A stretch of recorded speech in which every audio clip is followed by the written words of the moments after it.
Now to that miracle at sea. 3 teenage boys are back on dry land this morning after spending almost 2 months floating adrift in the South Pacific.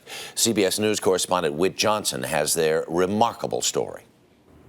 A Navy vessel brought 3 teenage castaways to land today in the Fiji Islands after a harrowing 50 days lost at sea.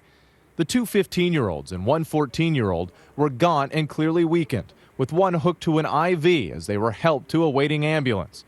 The boys somehow survived by living on a couple coconuts, a few flying fish, rainwater, and a seagull which they caught and ate raw.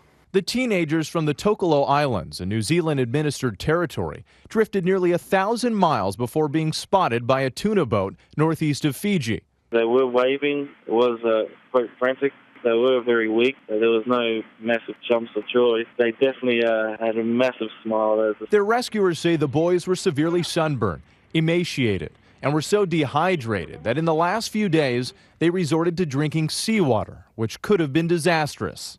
Their actual physical appearance was very disturbing and heartbreaking.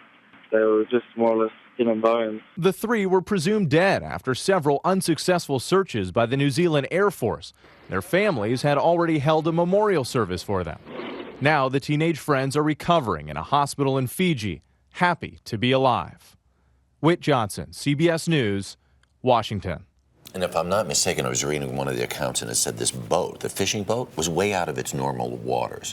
So the chances of them ever being found are so small. That's right. But this boat just sort of happened to be in this odd place, and there they were. They were really lucky. Way outside the commercial shipping routes, so unbelievable that they were found.